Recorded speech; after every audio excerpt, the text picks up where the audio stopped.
Thanks, Brian. So good morning and welcome. A lot of different topics to cover with you today, and so glad to just jump right in with you. As always, feel free to put your questions into the chat. That way you can direct them to our co-hosts and make sure that we get the questions down from you. Our team is working behind the scenes as you put questions in the chat. We don't have anybody here with the Q&A. And we will just keep muting people along the way. I know that we're having a little bit of internet connectivity issues here in DESE and Malden. And so if I happen to phase out a little bit, Brian, don't hesitate just to pause me and just cue me to give it a little time, a little patience, and we'll make sure that people can hear our message today.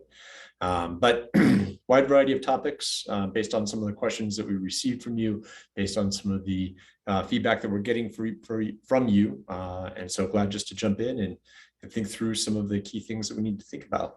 So as you know, we retired our mantra, and so I'm not using that anymore, and we're not going to stick with one. And I promise I won't even always have a mantra for you.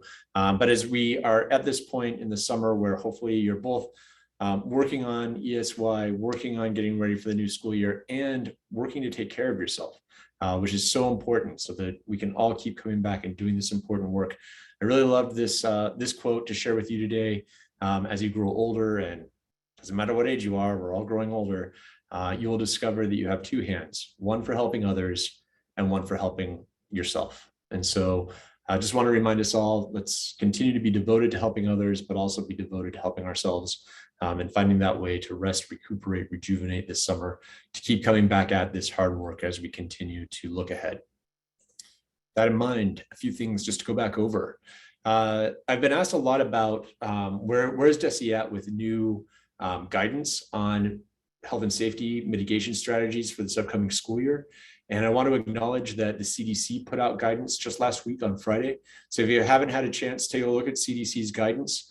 But what we've been saying since last spring, and we're still true to it right now, is that we will have updated guidance from DESE and DPH in early August. And so we're not changing any of our mitigation recommendations right now. And keep in mind, they are recommendations, not requirements at this time. We will have updated information for you in early August. That will include answers to just key questions that we're getting about masking, about the use of COVID testing in schools.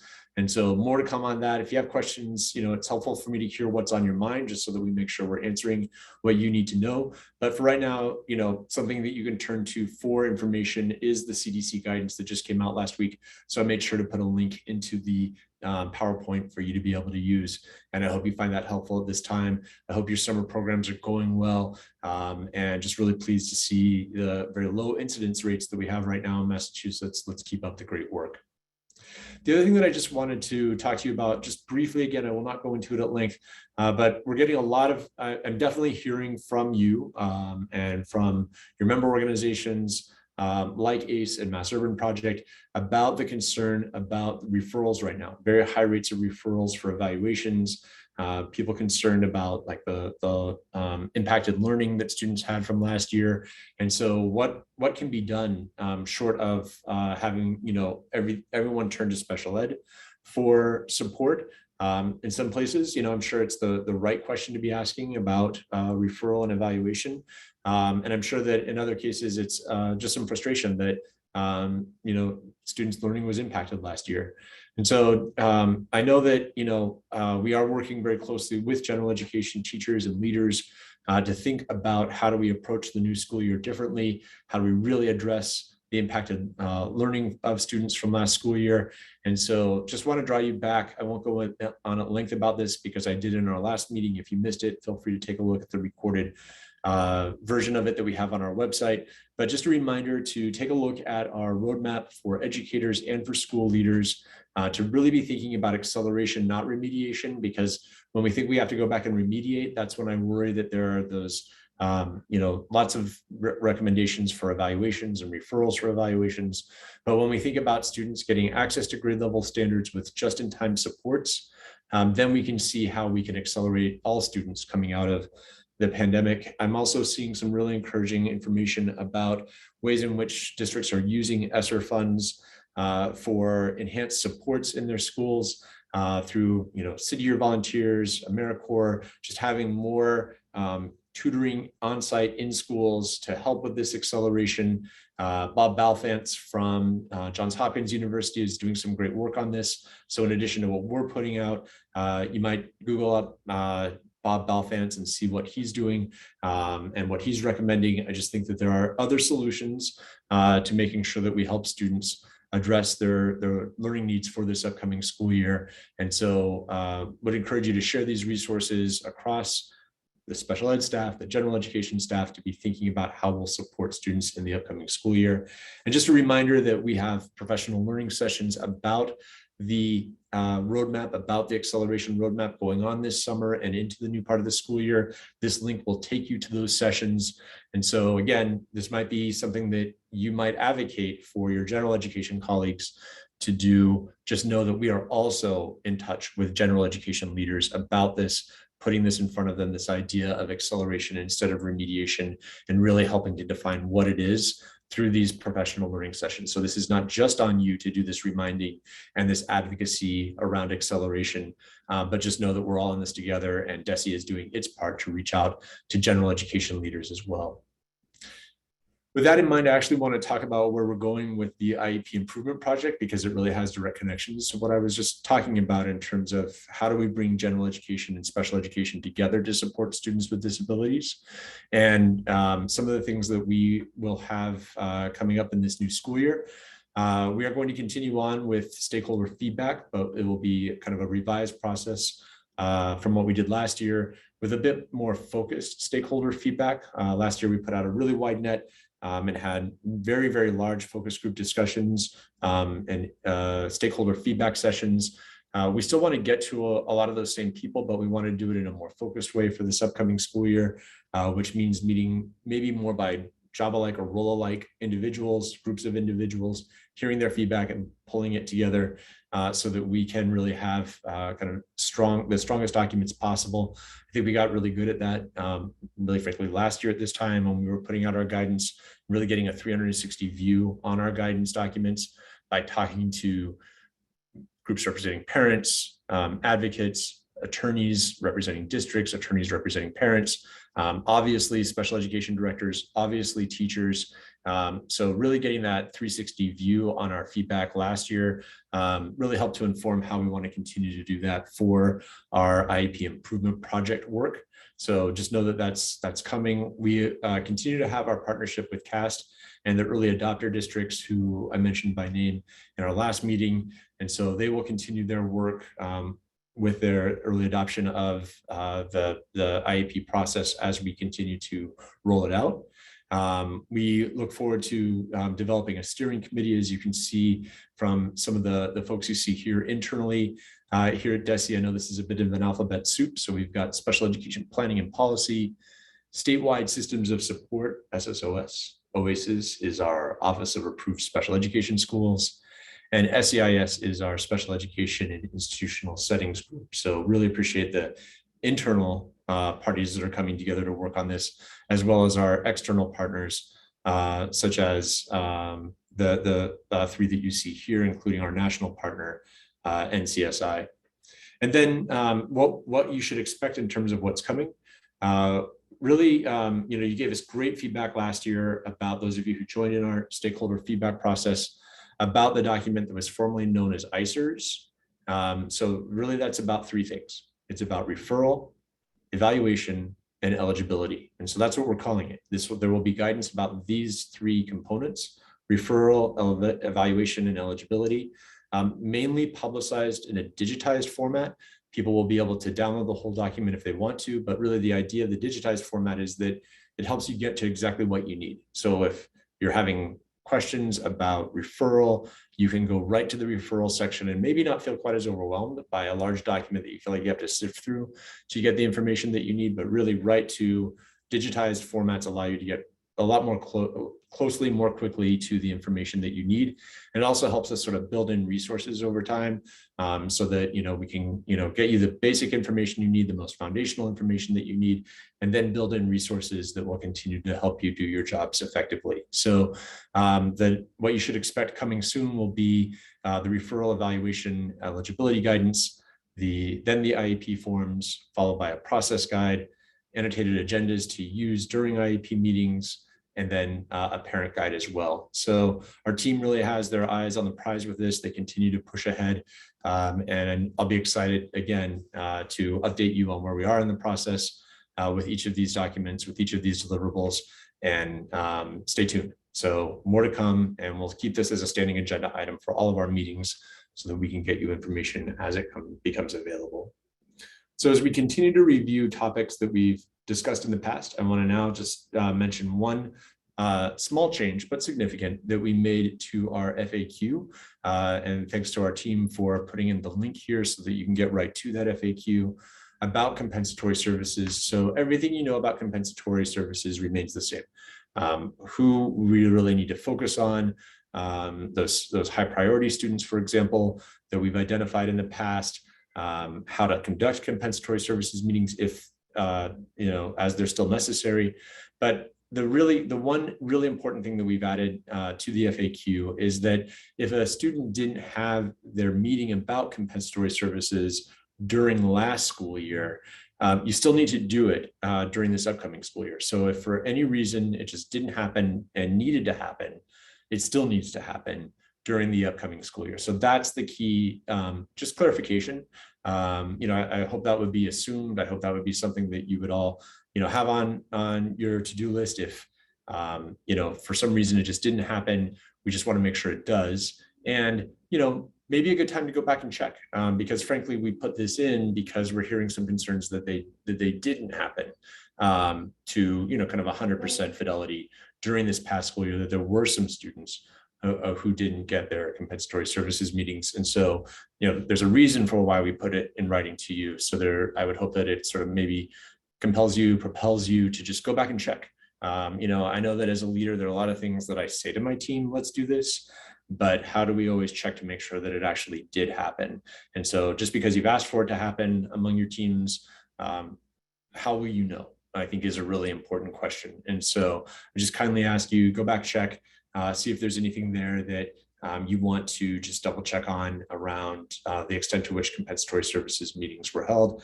Wrapping up, spring of 2020, all of the 2021 school year as necessary, not always necessary, but as necessary, whenever necessary, making sure that those meetings occurred.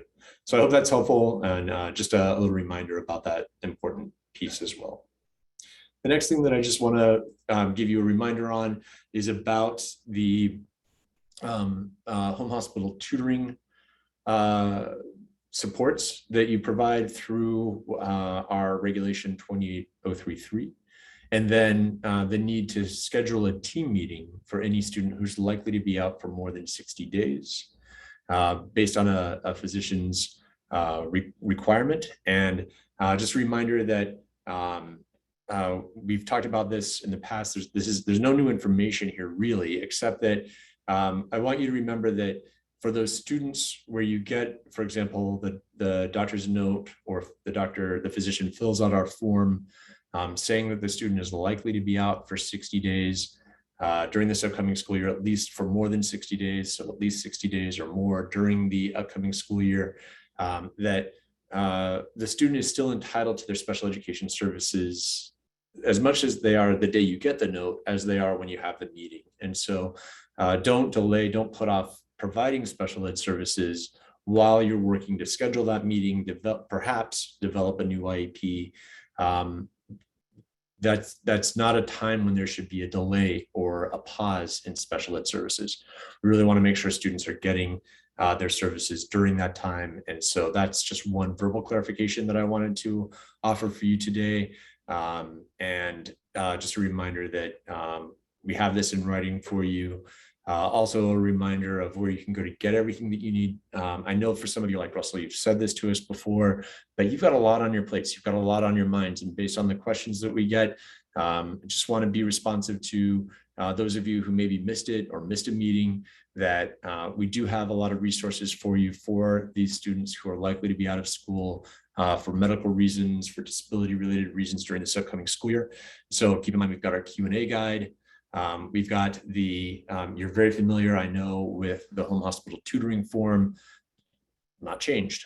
The new form is the one where a physician would state that the student is likely to remain out of school for more than 60 days. So that's a new form. And then here's where you can get the materials. They're all posted together here. And then finally, just a reminder that they are translated. So hope that this is helpful, just a gentle reminder around what we have available for you, and encouraging you to use those resources that we've created for you. And any questions, any feedback on all this, our lines are open. Let us know. Email us, put it in the chat today. Let us know how this is going for you. Anything you need clarified, we'll be back together in August, and we can certainly clarify anything that you need about this important piece for the upcoming school year. I'm going to shift gears now to IDEA Equitable Services, sometimes called ProShare or Proportionate Share. Really just trying to use that language of IDEA Equitable Services.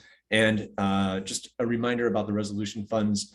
This does not apply to probably everybody who's here today, but many of you are in this category of receiving what we call resolution funds for this upcoming school year. And so please pay close attention. There's some details that I just want to make sure that we're all tuned in around as we work through the rest of the summer and look ahead to this next school year. So we put out in April, who the districts are that will be receiving these additional funds based on a complaint that we resolved with the U.S. Department of Education. And keep in mind that, districts are getting these funds for the next 2 or 3 years. And there were 202 districts receiving $3.8 million. So the key action that we need to make sure happens is that there has to be consultation relative to the resolution funds. So we ask that you get that consultation done by meaningful consultation by June 15th. And so why I'm reminding you of this today is that we can tell that that hasn't been done universally by the 202 districts just yet. And so just this reminder around still needs to be done. And so making sure that we get the meaningful consultation completed. I'm not going to go over every detail on these slides. As often I do, I like you to have the information in case you need it with your teams to explain any of this in greater detail. And so just a reminder about what timely and meaningful consultation is and who should be at the table together. And just that reminder about it being a collaborative decision-making and communication process. Now, going from there, timely and meaningful consultation is an ongoing process. And so it applies to what we do all the time with IDEA Equitable Services, including these resolution funds. And so here's some topics actually taken from our statute around what can be discussed for consultation. So again, I'm not going to go into this at length, but I just want to remind you of what those consultation topics can and should be. So just take a look there. Maybe a good thing, again, a tool, a resource to share with your team members. But here's where we get to the here and now. Here's where we get to what definitely needs to happen this summer. So remember, we've got to make sure that we have consultation about the typical equitable services funds, the IDEA Equitable Services funds. You should be having those, at least 3 times during the calendar year. So hopefully you've got them planned. Love it if you had them on the books already for, the summer and the fall, maybe, just getting that scheduled. Take one thing off your plate, one thing off your to-do list, just get them scheduled. But there also has to be, and you could tie it in together. It doesn't have to be 2 separate meetings, but you have to have consultation around the resolution funds, those of you who this applies to, and you have to get written affirmation that you've had those meetings. And so we asked you to make sure you get that done by June 15th. And then why I'm telling you about this is that we just don't have that universally from all of the impacted districts just yet. And so what you need to know, what I'm really going to pause and and just lean in on here is that if we need to get your written affirmation in order to process the submission of your IDEA grants. And so that's why, I'm kind of standing on my head saying, please hold those consultation meetings, get the written affirmation, submit it to us, because otherwise your grant application could be held up. And I don't want that for you. I want your IDEA funds to flow. And so if you haven't done it yet, please schedule your consultation meetings, get the written affirmation, send it in to us, check to see if it's happened, so that we can get this resolved and you can continue to move ahead with both this, the implementation of the resolution funds, and your IDEA grants overall.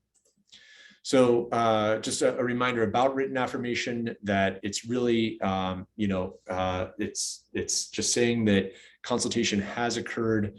You're getting written affirmation by the representatives of those who participate. And so there's some steps you can take if you don't get the signatures that you need, but I'll talk about that in a second. But mainly we need you to just submit that to us.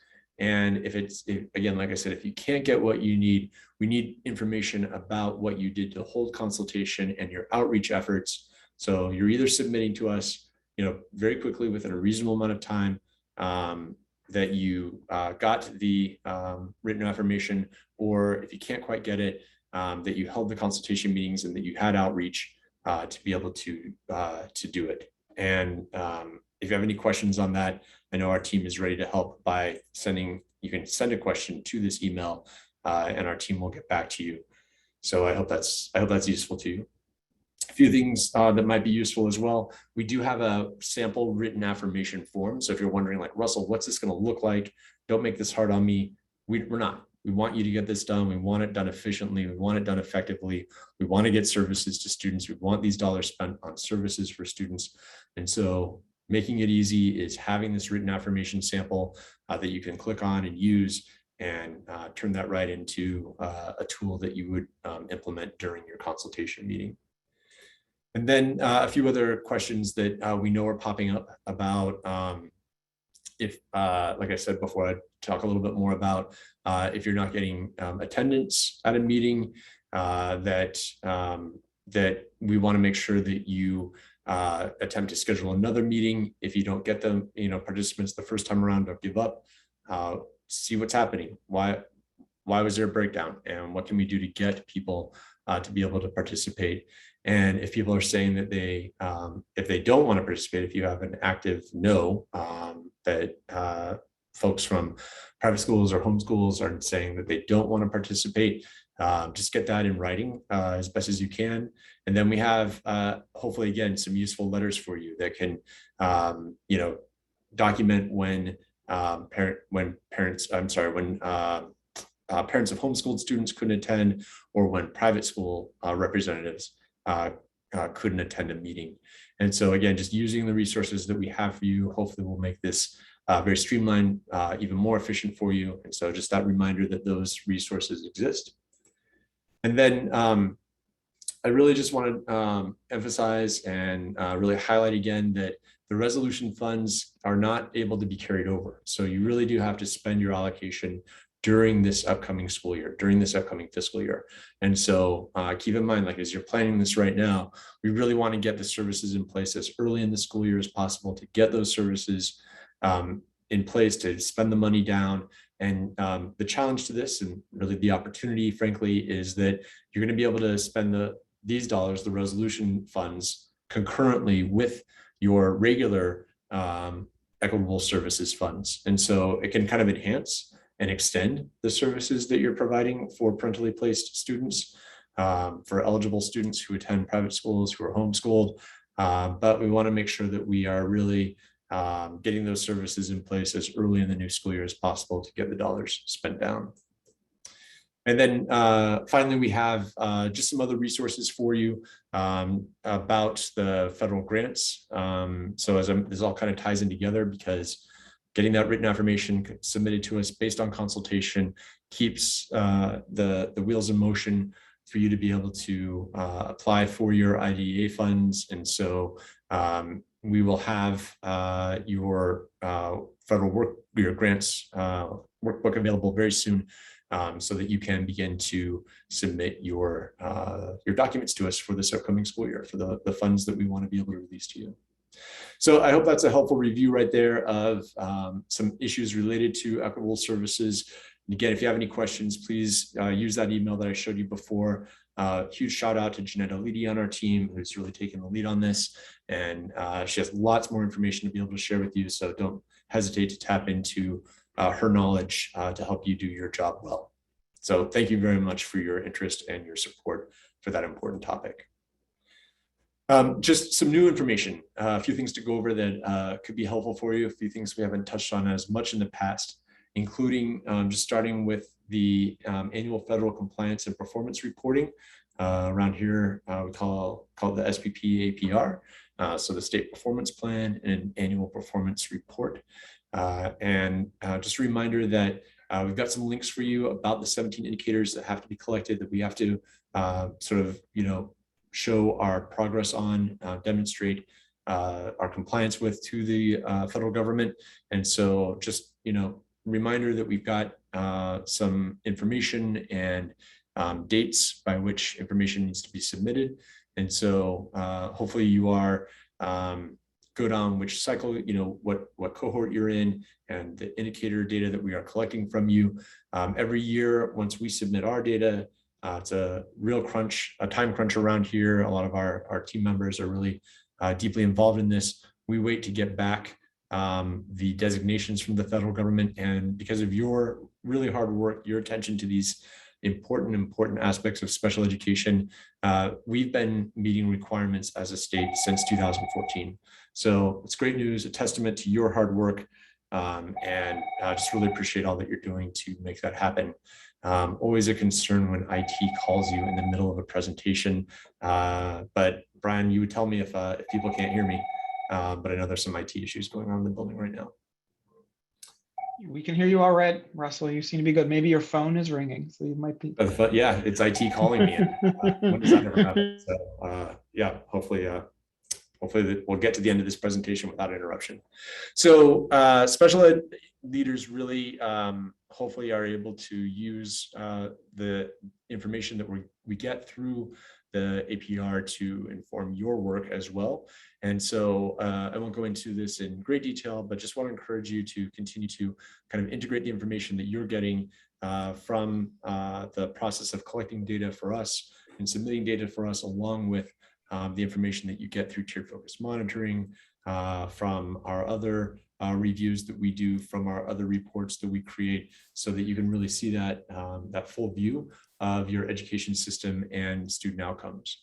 And so I think there's some key questions here that that could help to kind of spur you as you look at these various data sources. I won't go into all of them now, but I hope that they're kind of thought-provoking for you, and that you're able to kind of draw from these various data sources the information you need to not only just answer these questions, but help to decide how the answers impact your work and your ongoing efforts to improve special education for the students who we have the privilege to serve.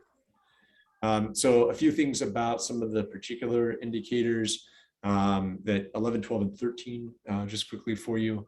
So 11 is about initial evaluation timelines, 12, early childhood transition, and 13, secondary transition.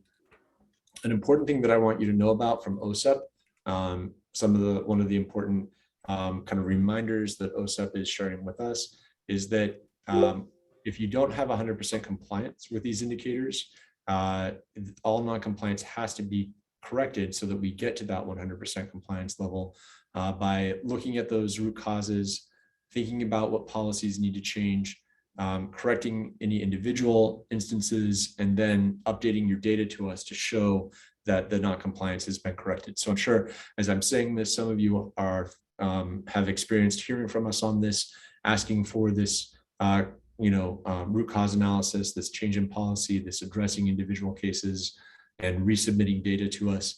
But just want to have this on your radar for you as you approach this new school year, that if there are any questions or concerns about your compliance indicator data in these three areas, you should expect to hear from us and to expect our support, right, in helping you address these issues.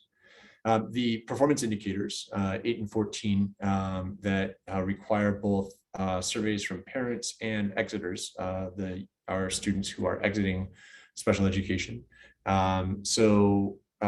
We anticipate that for parents, that OSEP is requiring that there is more demographic-based information. So we need to kind of break out parent responses by demographics and then analyze the extent to which we're getting accurate data or complete data from all demographic groups. And so that's something that something you'll be hearing more from us about, especially as you interact with the indicator system and submit data to us.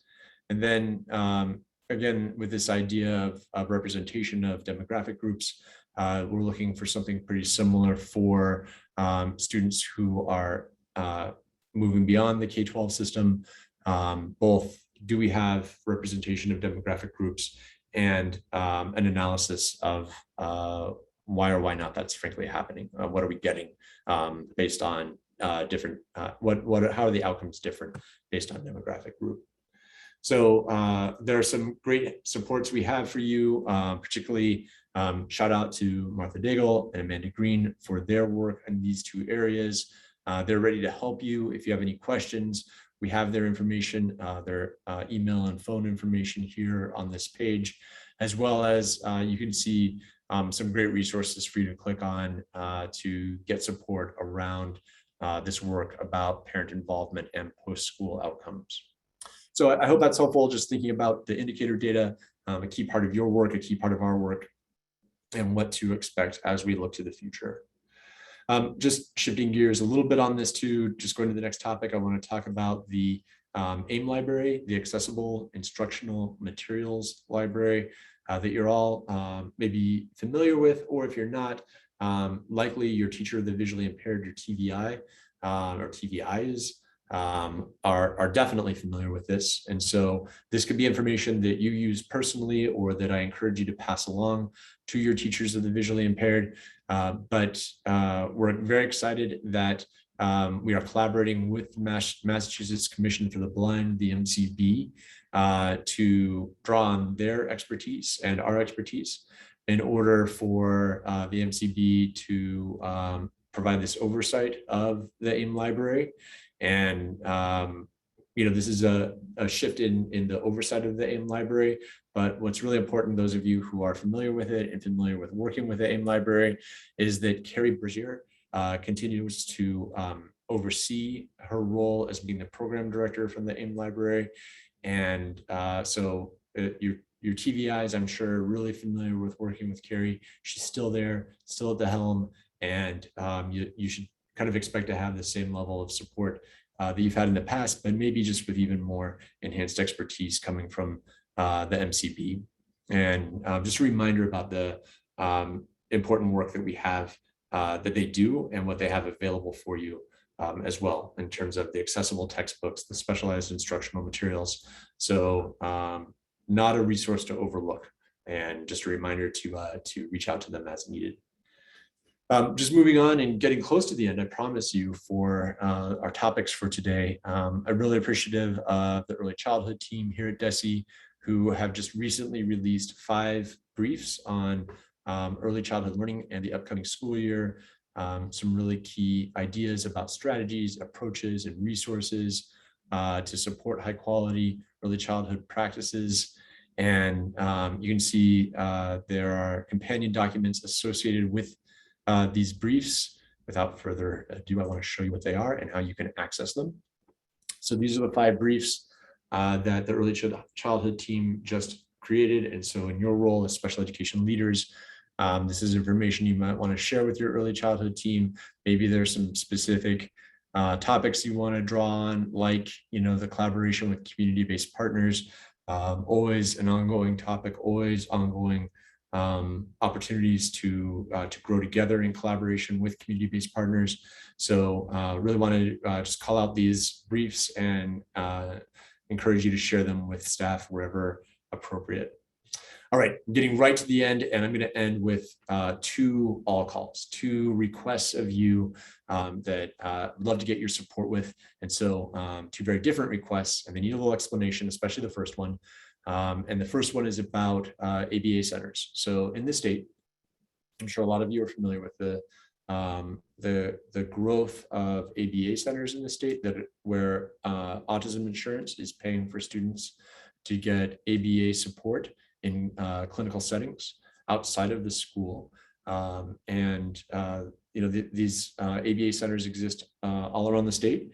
And we understand that there are some school-age children, so school-age children being those who are 6 and above, who are attending ABA centers maybe part-time or full-time. So we know that there are some students in the state, again, ages 6 and up, who are going to ABA centers for the entirety of their school day. And we just want to know more about this because it sort of raises questions around compulsory school, how are school districts,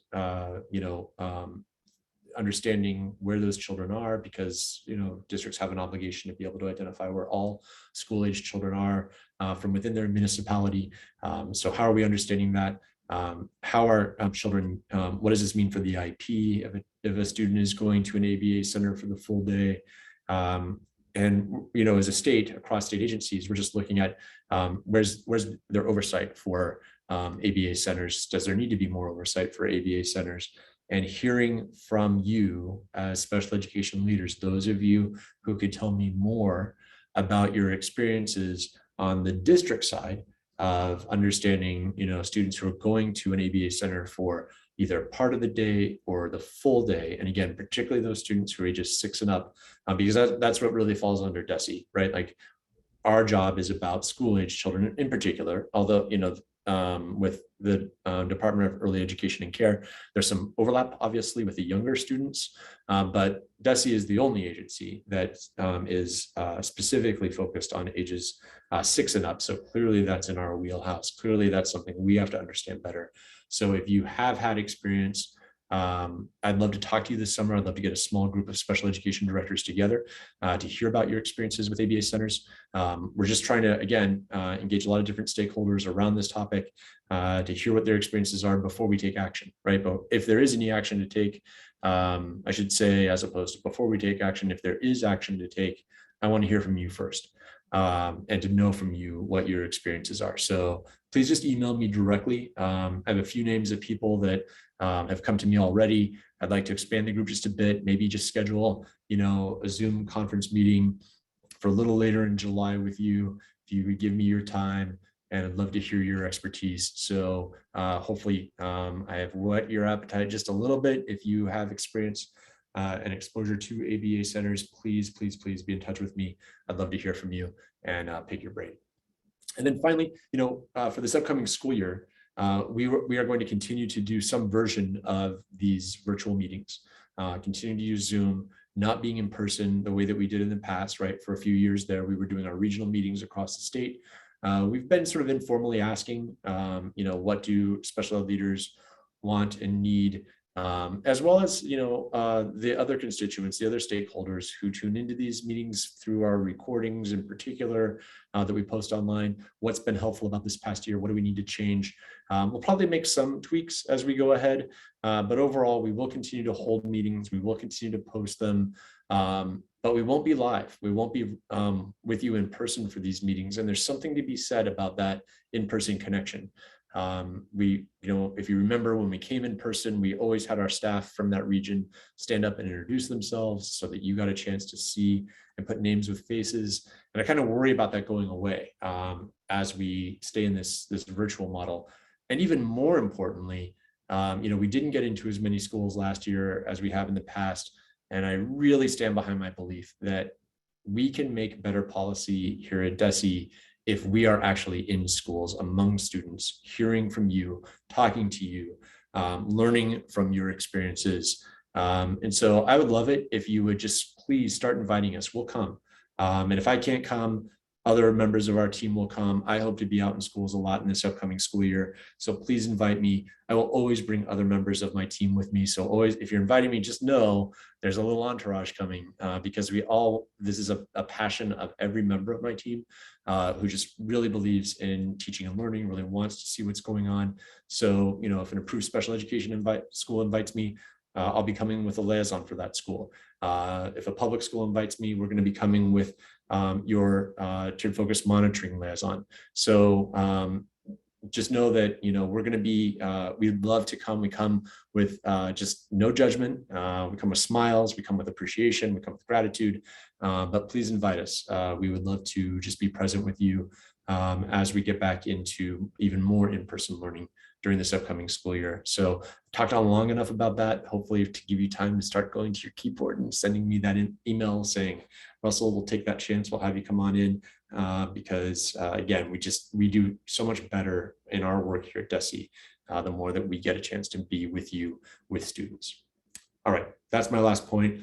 Very, very last thing is our upcoming meeting is August 5th. We're keeping them on Thursdays to protect your Fridays during the summer. And we hope to see you then. So I've gone on long enough here, Nina. And Nina, I'll turn it over to you for our Q&A session. Great. Thank you. That was a lot of great information. There are just a few points of clarification. So somebody had a question about compensatory services meetings, and they didn't need to be separate meetings from the IEP or the annual, but they could be combined. The bottom line is that they had to discuss compensatory services. Anything further to say on that? Yeah, no, absolutely. I think, and also just the reminder that yes, they can be combined. It could be when you have a team meeting already scheduled. And then also keep in mind that they don't have to be a meeting. You can have a liaison, speak with a parent and hear from the parent, gather that information, listen closely to the parent, engage the parent, but then be able to produce the documentation around compensatory services from that discussion. It does not have to be done during a team meeting if that helps as well. So yes, it can be combined, and it also can be, doesn't have to be a whole other meeting. It can be, doesn't have to be, it could literally be a one-on-one phone call. Excellent, thank you. And is there a specific, a different written affirmation consultation form for resolution funds consultations meetings? My belief is there's not. So I just want to confirm that. Correct. There is not another form, the same one that we put in the presentation today that I know Brian's put in the chat. So you can grab that link, go right to that written affirmation form, and hopefully just filling that out and getting it to us will be what you need to do to fulfill that requirement. Great. After you have the meeting. People are asking if they can confirm that their submission of written affirmation of consultation has been received. And so Brian is going to put in the chat the email and the phone number of the person that you can check with. So he will do that now. Thank you, Brian. This next question, do we need to have consultation meetings for resolution funds again if we had one in June? So I think there's a difference between the resolution meeting, the resolution funds and whether the school took it in one whole year or they're spreading it out over several. Yeah, absolutely. I mean, consultation is an ongoing process. And so I appreciate the question because, so let's imagine you had that meeting in June, you've made those preliminary plans for how you're going to use the funds, and you've put that in motion, but you're going to come back together again in the fall anyway, or at whenever your next scheduled meeting is. Maybe it's later this summer, maybe it's early in the fall, and you're going to need to do your regular consultation meeting anyway. There's no harm in just checking in how things are going with the resolution funds. And like Nina said, if you have for many of you, those funds will be in place for the next 2 or 3 years, depending on the grant. It gets a little complicated, but let's just say 3 years. So you'll need to keep having each year at least, they'll need to plan ahead on how those resolution funds will be used. And along the way, just always a good idea, just like you do for the equitable services funds, the typical equitable services funds, you're just checking in about, all those consultation questions can really apply to, all of the equitable services funds. to look at them in a more Gracious. holistic way. Well, nope, no touching. Okay, the next question is about, is there a master list on the DESE website? And the answer is the allocations are currently being finalized and it will be posted soon. So it's not quite ready yet, but it will be posted there very soon. I'm Most of sorry, the, master allocation, can we just make sure that? Oh, we're clear? sure. The allocations for, I'm sorry, now I'm trying to find the question. Resolution funds. The resolution funds. Thank you. Thank you, April. okay, great. And then one more announcement for people, starting in August, SEPA is going to be sending monthly newsletters and they get the listservs from the directory administration. So it's really important that people just one more time go through and make sure that you have the correct email addresses of the people who should be receiving those, because we wouldn't want you to miss any important information, or, you know, we want to make sure that the right people are getting the right information. Most of the other questions are individual ones that we're going to follow up on, or ones that we have to discuss as a team. I'm just trying to see if there are any that are added that I should be asking. One more about the resolution funds. Nope, sorry, that's not correct. Okay, this one is about MCAS guidance. Any guidance on supporting students who never took the MCAS? They were always on the MCAS alt for grades 3 to 10, and now due to the CD requirements, were able to earn or receive a diploma. And these are students who the teams previously recommended for the 18 to 22 post-high school transition program. Any guidance on that? Yeah, it's kind of a complicated question because any student who's graduating and getting that getting the modified CD wouldn't still be taking MCAS in most cases. And so I'm just confused about how MCAS intersects there. So maybe they should contact Dan Weiner. Yeah, for sure. Okay, Yep. great. The rest of the questions are individual that we need to discuss as a team. So those are all the questions that we're able to answer at this point. Excellent. Well, thank you, everyone. Appreciate your time. Hope you're taking care of yourself, like I mentioned earlier, taking care of the students who we have the privilege to serve, and we look forward to seeing you again in August. Have a great rest of the day. Take good care.